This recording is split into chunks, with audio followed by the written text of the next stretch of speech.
It seems like nowadays most modern games are put together with open world exploration in mind. Game developers boast about how big their game is or how many square miles of game world there is for players to explore.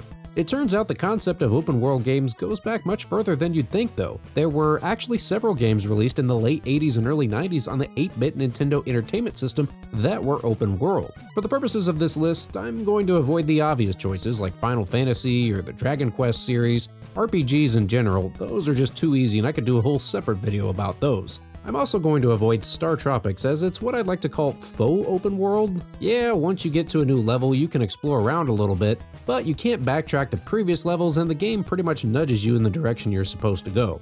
And I'm going to avoid Metroid because although you're free to go anywhere you want essentially, it's all a bunch of claustrophobic passageways underground. I'd classify Metroid as non-linear but not really open world. So what's left? Well, how about Faxanadu? Developed by Hudson Soft and released in 1987. You take up the mantle as a nameless hero who just returned home to find out that his homeland has been ransacked by these dwarves that live at the top of a tree. Turns out they found a meteorite with eerie powers, went nuts and ransacked the lands, as these things typically go sometimes. You're free to roam around between towns, fighting enemies and building up your currency to purchase upgrades for your weapons, spells, and armor, as well as talk to NPCs in the towns. You'll have to find certain items like keys to progress through to special areas, but in general, you're free to roam around as you please. The play control is a bit awkward at first, but once you get the hang of it or get some better weapons, it does get easier, and it also features some of the better musical tracks to be found on 8-bit hardware.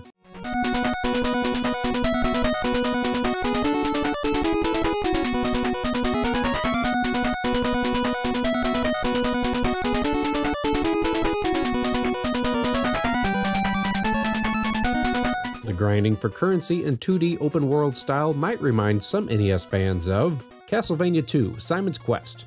This was developed and released by Konami in 1987, and although at a glance it appears very similar to the original that came out a year earlier, it's actually quite different. While the first game in the series focused on straightforward, linear level design with the usual boss fights at the end and the ultimate goal of defeating Dracula, Castlevania II deviated from the script by throwing the player into the middle of an open-ended world. You're free to explore, visit towns, talk to the townsfolk for clues, as well as defeat monsters and collect hearts, which can be used to purchase new items. The goal here was to collect all of Dracula's body parts, which have been scattered across 5 mansions, and take them back to Dracula's castle, where you'll eventually have to face off with Dracula himself. However, you're free to revisit any area where you've already been, and you'll probably have to backtrack if it's your first time through the game. There were certain items or combinations of items you would need to find to proceed to more advanced areas. This game's flaws have been picked apart to death over the years, so I'd like to focus on the good. The gothic level design as well as the details on the enemies all look really sharp and easily put you in the spooky horror mood the game's setting is intending to invoke. It's also completely different from its predecessor. In this current day and age, it seems like studios figure out a formula that works and then run it into the ground with sequel after sequel after sequel, so you have to tip your cap to Konami for trying something different. And finally, this is easily one of the best top-to-bottom soundtracks on the NES, period. Even when I rented this game as a kid and couldn't figure out what the heck I was supposed to be doing, at least I had some really good music to listen to along the way.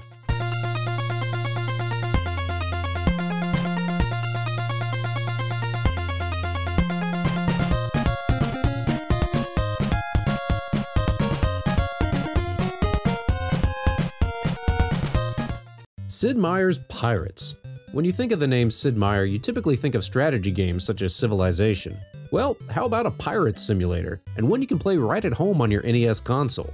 Sid Meier's Pirates, with an exclamation point, places you as the captain of a rough-and-tumble lot of pirates, or privateers as the game calls them, and you're basically free to roam the high seas looking for treasure to loot and cities to plunder. You can dock at cities, talk to the governor, and find out what's going on with the city's current political situation, and decide whether or not you want to help the city against their enemies, loot them, or just stock up on supplies and go your separate ways. There are some gentle nudges here and there guiding you on a path, but you can completely avoid that and just do your own thing if you wish.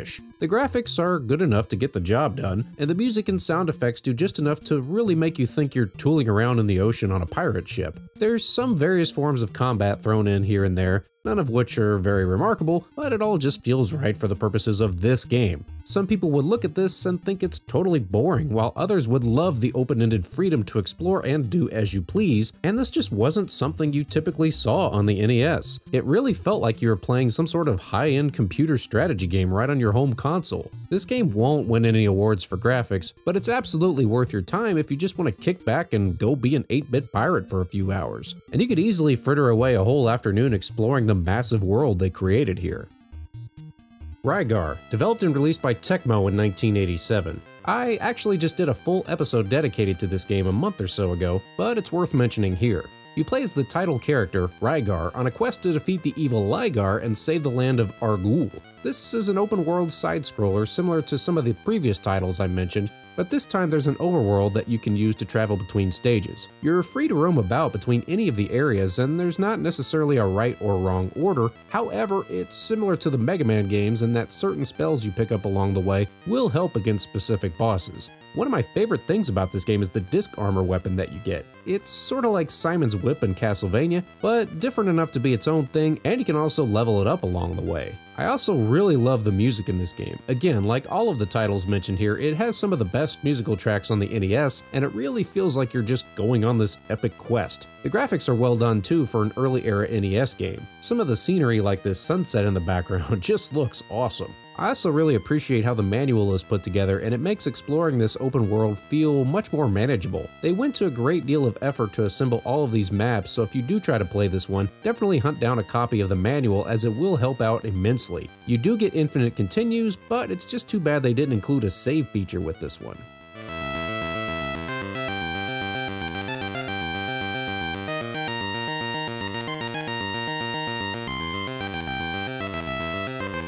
Well, so far we've looked at open world games on the NES, but how about open universe games? In comes Imagineer's Elite, released only on PAL formats in 1991. This was a port of a 1984 computer game of the same name that was ported to just about every system possible at the time. You get to pilot your own spaceship and just fly around to planets, mining or trading resources, getting into fights with space pirates, or trading at outposts to refuel your ship or purchase upgrades. You're free to fly around wherever you want, given you have enough fuel, and each galaxy holds more planets to explore. I had no idea something like this was even possible on the Nintendo, and this would have made my head explode as a kid. The point-and-click controls are a bit clumsy without a keyboard and mouse, but it gets the job done anyway. The graphics may not be the prettiest thing to look at by today's standards, but it's incredible to even see this running on an NES at all. For the longest time, I just assumed this didn't get a North American release because they assumed it would be too complex for North American console gamers to wrap their heads around, but Corey wrote in and corrected me on this on a previous video. It turns out it's because the PAL format runs at a slower 50 frames per second, which frees up just enough more system memory to draw the wireframe graphics on the fly. This just wouldn't have been possible on the faster 60 frames per second NTSC systems. Neat, huh?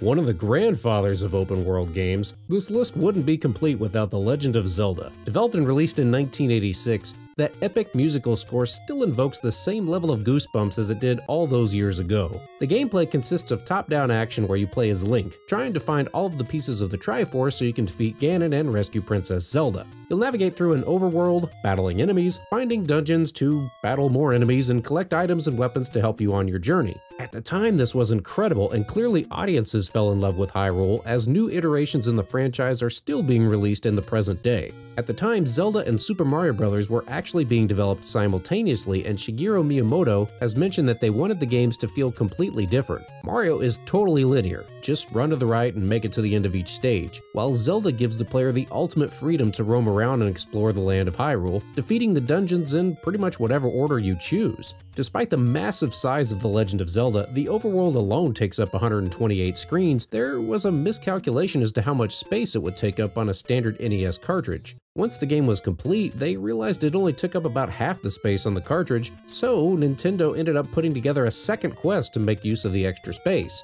If you beat the game, you could play through the game again, this time with different dungeons and item locations as well as more difficult enemies.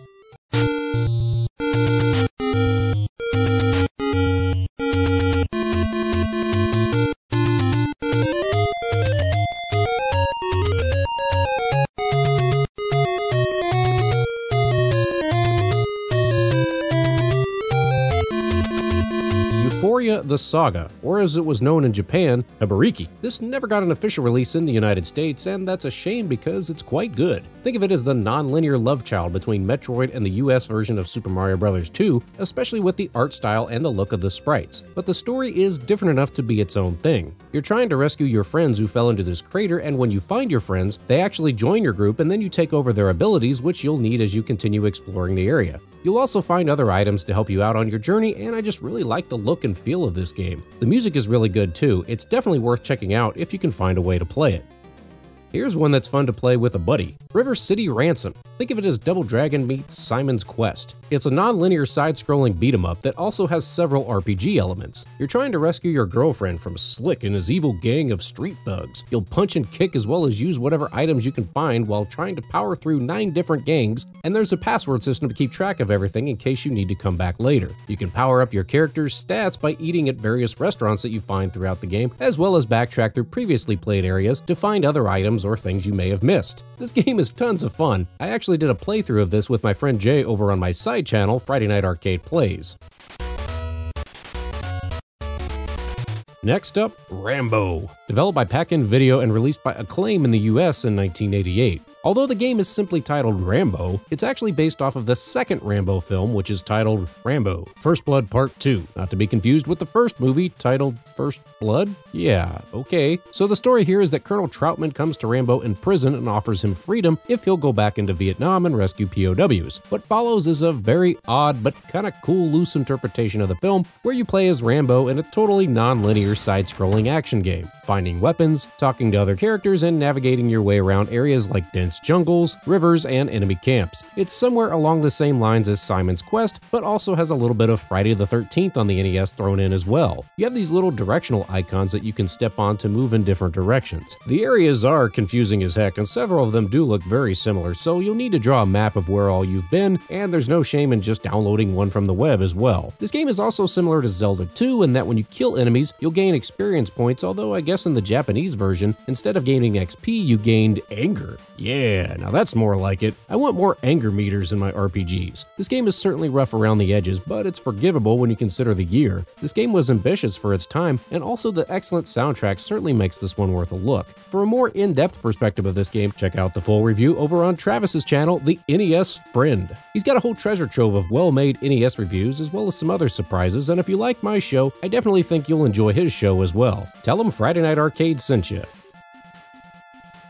Okay, now this is cool. Silent Service. This was actually a port of a 1985 PC game developed by Sid Meier. The NES version was developed by Rare and released in the US by Ultra Games and in Europe by Konami, which means 2 different box covers. That's weird. So this is a strategic submarine simulator, and actually it's really well done given the fact that it's an NES game. You take command of a submarine with free reign to go wherever you please, and there's all sorts of different scenarios you can play through. Yeah, you're gonna want to take some time to read through the manual because they went all out on this. There's all sorts of gauges, damage reports, maps, and things to mess around with. They really went out of their way to make this feel like a submarine, and the graphics are well done. There's not much in the way of music other than the opening title screen, but the sound effects make it feel like you're out on the high seas on a sub, and the explosions are pretty cool. Okay, so you're not exactly going to get some high-speed submarine chase action here. In fact, catching up to enemy subs can take a while. But that's the point since they were going for realism here, and this game rewards patience. And also, it's still way better than piloting the submarine in Codename Iceman. But anyway, the controls may be awkward for some. Your D-pad controls a cursor on the screen like a mouse, and you use that to interact with various things like firing your guns. It's weird at first, but to be honest, I got used to it pretty quick.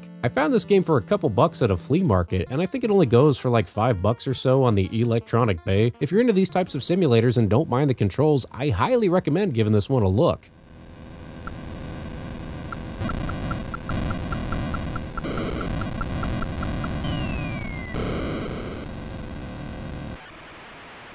Next up is the Battle of Olympus, which is another game I've already covered more in depth in a standalone episode, but for those that missed it, the story plays loosely with Greek mythology. You play as Orpheus trying to rescue your girlfriend Eurydice, who has been kidnapped by the Dark Lord Hades. It's up to you to rescue her by battling your way through non-linear worlds in fashion similar to Zelda 2 or Castlevania 2. There are several worlds to travel in between, although like most games in the genre, you usually have to find a special item or two in order to access later points in the game. To go along with the non-linear gameplay, the graphics are actually quite good and are definitely one of the standout features here, along with a solid soundtrack to keep you going on your adventure. The locations all make sense within the context of Greek mythology as well, which gives this game a God of War feel that I kinda dig. When I was a kid and I'd see this game, I'd always get it confused with another similar game in the genre, The Guardian Legend. They used to run this commercial where they were advertising both games at the same time, and it always baffled the heck out of me as a kid. They were both from Broderbund, but were they the same game? Were they related to Zelda somehow? Who knows? I didn't have a clue at the time, so I'm not sure if that worked in the game's favor or not.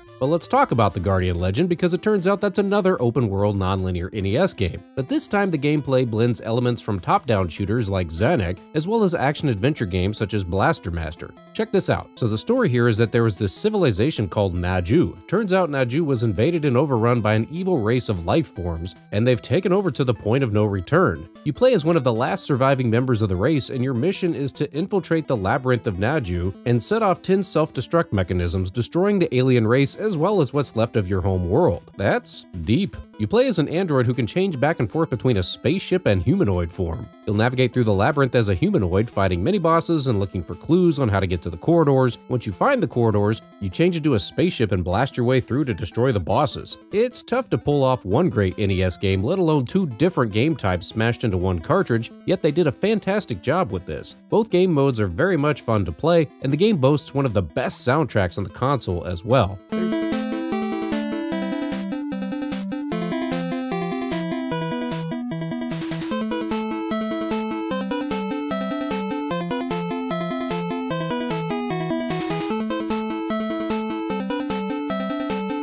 This would probably be a good time to inject the obligatory caveat that when I do these lists, they're never really intended to be all-encompassing. I'm always fishing for more ideas for a potential follow-up episode to these types of videos, and oftentimes I end up finding out about games from you that I completely missed out on as a kid. One such title that I never got a chance to play as a kid is Uncharted Waters, released by Koei for the MSX and the NES in 1991. Koei was responsible for some other notable NES strategy titles, such as the Nobunaga's Ambition games as well as Romance of the Three Kingdoms, so this game is definitely ambitious for the NES. You can tell by just how much stuff they crammed into the manual. There's a lot to this game. The manual states your ancestors once enjoyed the luxuries of nobility until disaster reduced them to poverty and obscurity. To win Uncharted Waters, you must gain fortune and fame through bold adventures and restore your family name to honor. So yeah, similar to Sid Meier's Pirates, Uncharted Waters puts you in charge of your own ship and crew, and you can just sail around to different towns, getting into battles and currying favor with the locals. You can even kick back at the bar for a few rounds of poker. This is a pretty chill NES experience, and the easygoing soundtrack adds a nice backdrop to that. It's possible this may have been a little too ambitious for the NES. The interface can be a little clunky at times, but I can forgive that. It's important to keep games like this in perspective for the time and place that they were released. In 1991, this would have been fun as heck to just be tooling around the high seas in your own ship. I'm gonna have to spend a little more time with this game for a standalone episode somewhere down the road.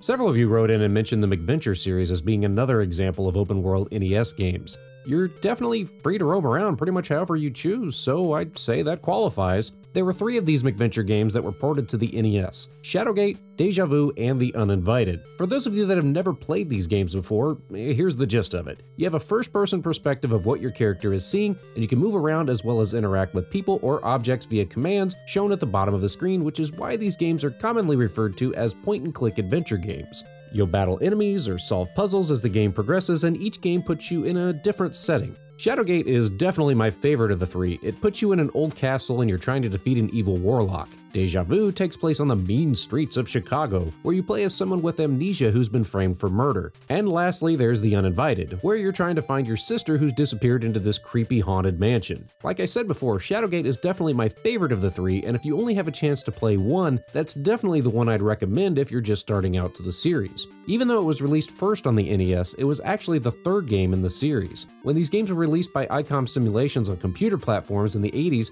Deja Vu came out first in 1985, followed by The Uninvited in 86, and then Shadowgate in 1987. That's probably why Shadowgate feels like the most polished of the three games. All of the puzzles make sense, and if you pay attention, there's enough hints dabbled in throughout the game to where you can reasonably get through it without a walkthrough. Meanwhile, The Uninvited, released last on the NES, feels like a downgrade in terms of accessibility. The puzzles are all over the place, and you really just have to brute force try and die your way through this one. Still though, all of these games have a certain charm to them, and having the ability to roam freely throughout these unique worlds is easily one of my favorite experiences on a Nintendo Entertainment System. I've also done standalone episodes on each of these games if you'd like to see them covered more in depth.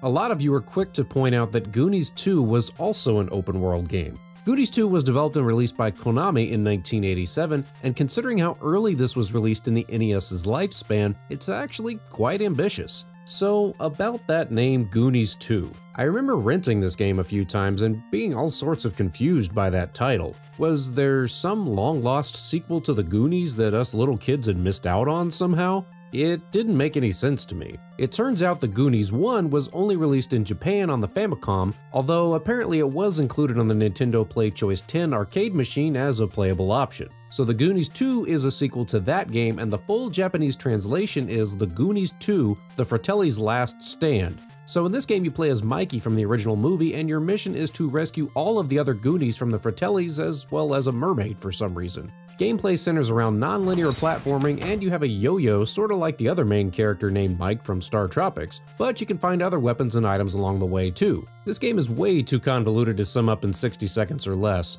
While the game is mostly side-scrolling, you also have these first-person areas where you have to use a hammer or your fists to punch the walls to find secret passages or items, and you can also run into other characters that help you out. These areas sorta remind me of the first-person parts in Friday the 13th on the NES, and like I said, this game is pretty confusing. I remember renting this and having no idea what I was supposed to be doing. If you can get your hands on a copy of the official Nintendo Player's Guide, it actually has a pretty detailed write-up on this game. It's not necessarily a full-blown walkthrough, but it has lots of maps and hints to at least get you going in the right direction. What do you think? Should I do a full episode on this one at some point?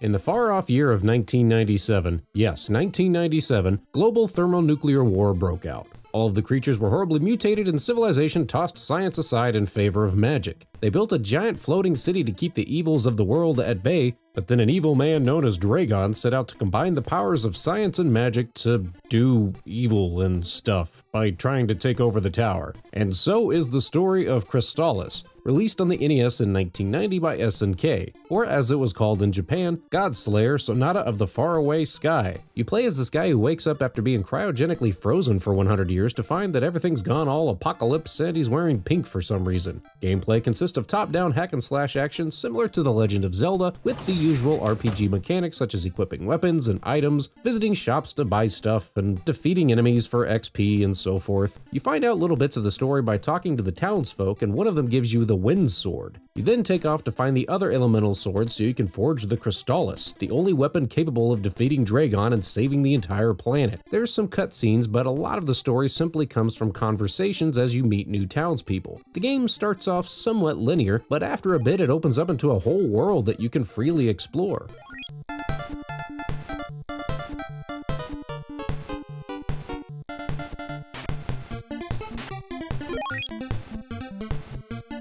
Now this game might look similar to the MacVenture series that we just looked at a little bit ago, but actually it's different. Dungeon Magic: Sword of the Elements was developed by Natsumi and released on the NES in 1990. This looks like it might have been a port of a computer game, but actually it was developed exclusively for the Nintendo. The story is pretty basic RPG fare. 500 years ago, dark forces are overtaking the land, that sort of thing. Gameplay consists entirely in first-person mode, where you go around exploring towns looking for work or taking on apprenticeships with magicians to learn new forms of magic. This was a very ambitious title considering the limitations of the NES hardware, but it's surprisingly playable. Combat is a little wonky, but I'll admit I didn't really know what I was doing and need to spend a little bit more time with this one for a future episode. This looks like it would be really cool though to just wander around exploring the area. Well, here you go, kids. If you ever wondered what Skyrim would look like on the NES, this is about as good as it's gonna get.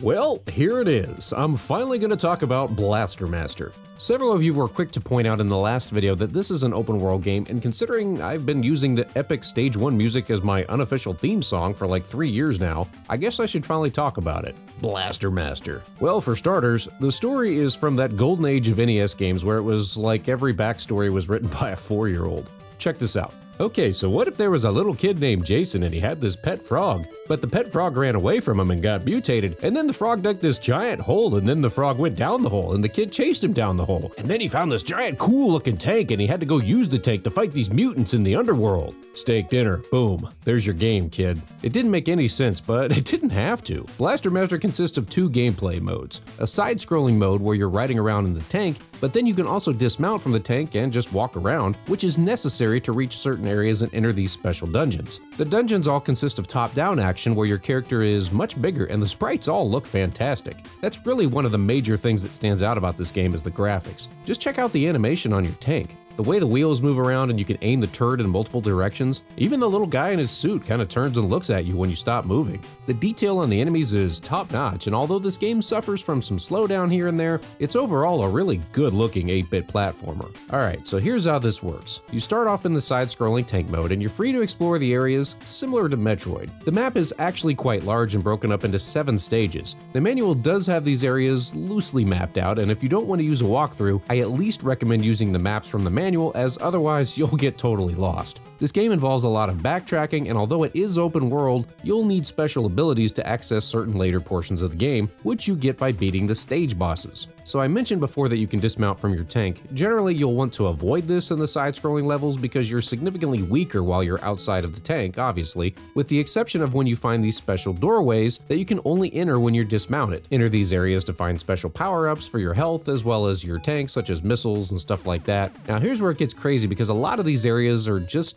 well, kind of red herrings. You can enter these and farm them for power-ups if you like, but they get more and more complicated the further you get into the game, and then there's really only certain ones that actually lead to the stage boss, while others lead to dead ends. Eventually you get to the stage boss, which you can defeat for special add-ons for your tank, such as a hover ability, lightning attack, extra missiles, all sorts of stuff, including a special attack that blasts through certain walls, opening up new areas. That all sounds good, but these top-down areas do have some issues. Your shots don't quite line up right with the enemies sometimes since it's off-center from your character, and this can make these stages unnecessarily difficult. Plus, sometimes the enemies are just right on the other side of a door placed in an unavoidable spot. It pulls that trick in the side-scrolling areas too.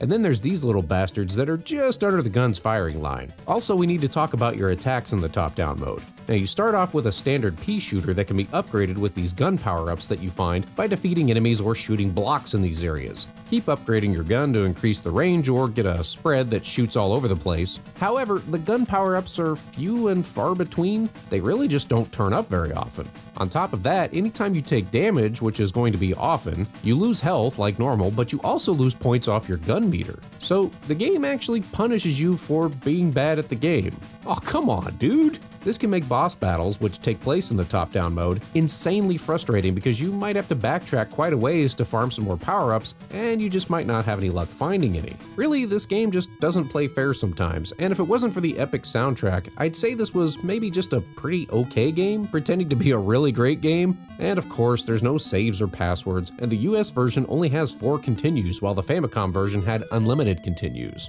But the scale tips back in your favor with these boss battles because there's a glitch. If you throw grenades at the boss and then pause it at just the right time, right when the boss is taking damage, the boss will continue to take damage while the game is paused, and you can just wait it out, unpause the game, and then boom, the boss is dead. It doesn't work with every boss, but for the majority of them, it does.